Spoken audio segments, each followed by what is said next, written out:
Hey friends, Lauren here at Mill City Roasters with Bryant. Hey guys. In the roastery.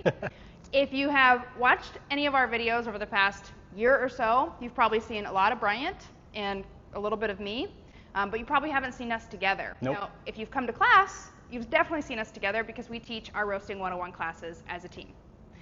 But I wanted to get together for a video today because Bryant has very specific expertise that I think is really valuable. You've been here for about 2 years? Oh, coming up on 2 years. Nice. Yeah.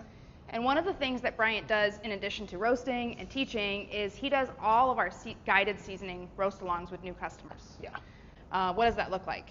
Oh, what does that look like? It looks like about an hour to an hour and a half of just really getting to know your machine and kind of figuring out how to set up your roaster for production. Yeah. How many roast-alongs have you done with customers in the time that you've been here? It has to be 400 plus. Wow. Maybe nearing 500. I don't know. It's a lot of machines though. You learn fast. Does that mean you're an expert now in seasoning roasts? I wouldn't say expert, but there's always something new. Cool. Right.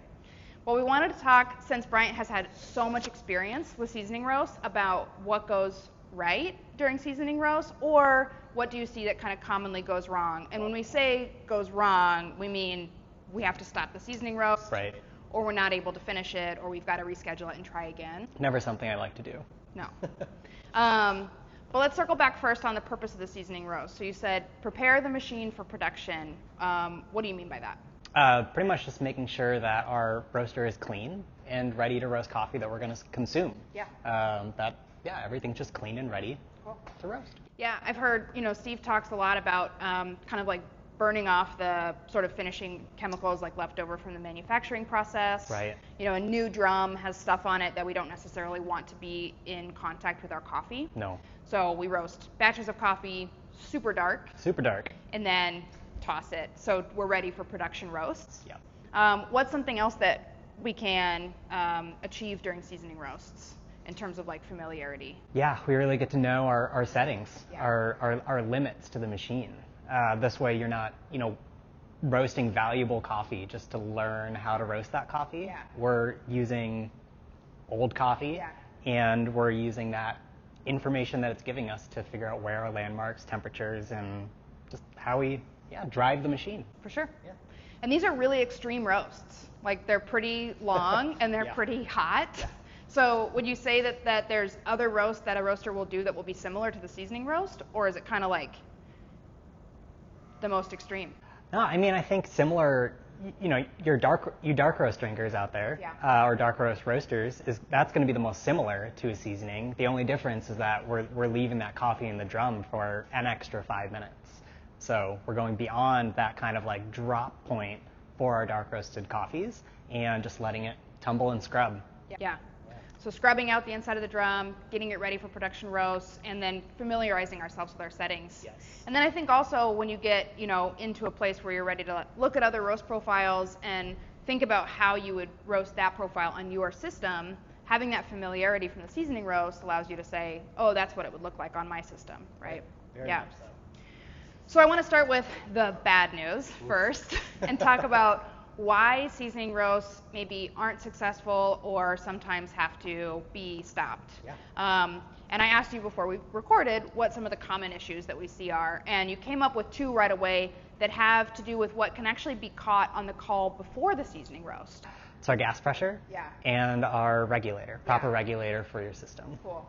So, our roasters come with an installation manual. That manual has guidelines for how much gas you should have coming into your system, what regulator you should be using, and, what happens if you don't have enough gas pressure. Can't hit your roast goals. Yeah. Yeah, you can't do those full batches that your machine is rated to do. It makes it very hard. It's like trying to go up a 90% incline. Yeah. And a seasoning roast, it really should be a full batch roast because we want that sort of scrubbing effect and all of that coffee in there to help sort of get that drum ready. Yeah. So if we are forced to, because of gas pressure issues, go down to 75 or 50% batch sizes, Right. then it's not as effective, right? No. Gas regulator and gas pressure are easy things to identify early on. And then the other big issue that you see has to do with venting. Yes, Yeah. very much so. Yeah. That length, the length of that venting, Yeah. just how long it is to termination outside of Yeah. your facility, and your end cap, kind of point of termination. Is it restrictive? Does it bend in a wonky way? Yeah. And again, the installation manual has really great recommendations or requirements for venting, but when your length of venting, your complete venting system is way too long or longer than what we recommend, your end cap isn't correct, it causes these obstructions, Yeah. right? Where it's just like not conducive to proper airflow. Not at all. So what happens if you can't move airflow during a seasoning roast? If you can't move airflow, it's just kind of like air hitting a wall and coming Yeah. back. And where does it go back to? It comes back to your system, Yeah. your roaster. Yeah. And we start to see smoke kind of come up through the cooling tray. We can also, in some instances, see smoke kind of come back through the drum and out the side of the burners. That's a very extreme instance. That would be really scary. Those are very scary instances. And then also from like points of, kind of where your venting is kind of sealed up. Yeah. Like in those clamps, like seeing like leaking through those joints. Right. Yeah. Our venting specialist on staff kind of pointed out some of those issues too: length of run, end cap, and also venting type or venting material not being like approved or recommended. And all of that, creates that back pressure, creates that smoke. And when we see smoke during a seasoning roast, we just shut it down. Yeah. Yeah. It's best to be safe, and it's like don't just kind of power through it. Yeah. Yeah, it's hard to say, especially because the seasoning roast is done on a video call. So, if you were there, maybe you would be able to say, this is a big deal or this isn't a big deal. But Right. if you're just online, you just have to say, we're going to call it. Yeah. Yeah. Because Zoom does many things to audio and visual where it's just like, I'm not sure, was that a ghost? Is that a glare? Yeah. Like, what is it? Yeah. Yeah. So some important things to avoid or kind of check out ahead of time. And you had mentioned too, when we were talking about this earlier, the issues with, speaking of Zoom, just like connectivity issues in general. And I wanted to ask you how many people should be on that Zoom call for that seasoning roast. Right. Ideally, no more than 2. Once it starts to get, 3 or 4, you start getting too many kind of cross-talking and everybody distracts each other. But, one person kind of holding the phone, one person operating machine or relaying information. An internet connection, you can do yourself a huge favor and test it beforehand, just with a buddy, somebody, and just see, do you cut out, do you lag? Yeah. Because long pauses and lagging in calls equals missing information for me to like help guide you through a seasoning roast. And especially when you get up to those really dark points, you don't want to call it a drop. And it's happened.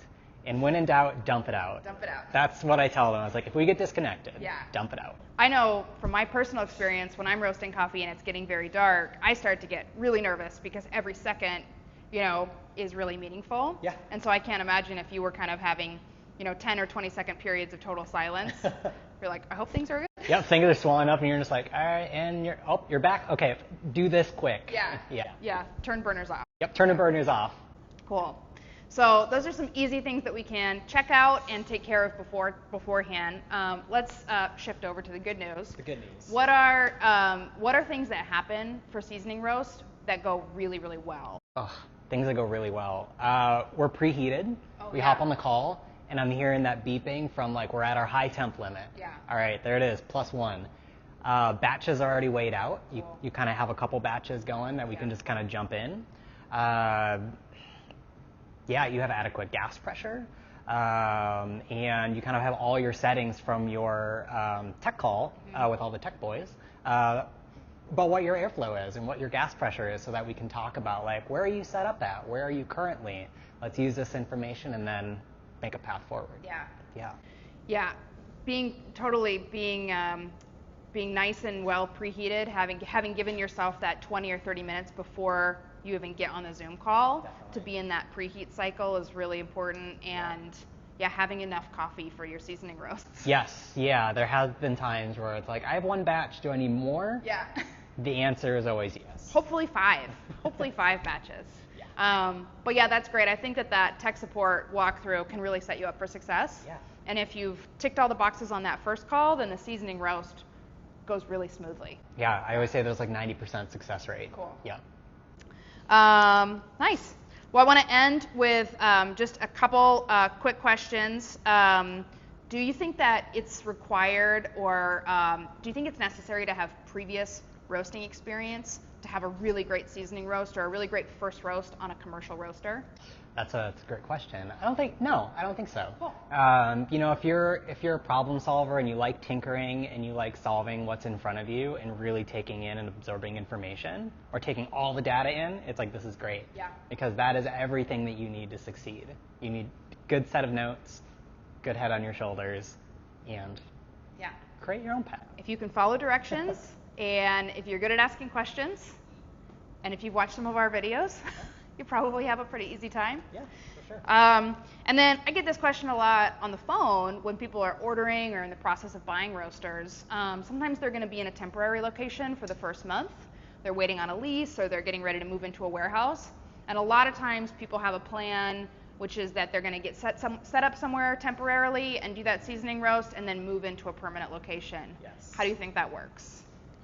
It gets to be rough. Yeah. Ideally you're setting up in your permanent location so that you have your venting and everything, your roaster's ecosystem is set up, and what you're learning on is what you know. Yeah. Your temporary installation, you'll have settings there, and any kind of issues that do arise in a seasoning, are kind of unpredictable because it's not an enclosed environment. Yeah.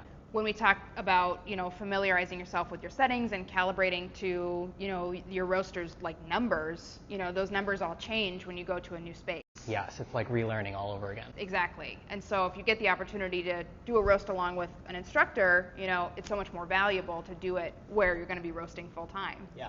And the other thing that our venting specialist mentioned about those temporary locations is that usually those temporary locations are semi-outdoors or like in a garage with the door open, and that full venting system hasn't been built. Right. And that's really hard to steer a roast. Yeah, right? Very hard. Yeah, I've had things where I'm just like, I don't know what's going on, but just like the atmosphere and the temperatures and it's just like there's so many variables. It's like, how do you narrow it down? And it's just a list of 7 items, and you're kind of like, well, I guess keep a good logbook and see what tracks or what's consistent about it. The machines are built to really have that positive pressure system, drawing airflow through them. And so if you take that away and you're relying on that environmental pressure, you're kind of out of your element, and you're not really as able to help in those situations either. Yeah. We do our best, but you can't catch every environmental.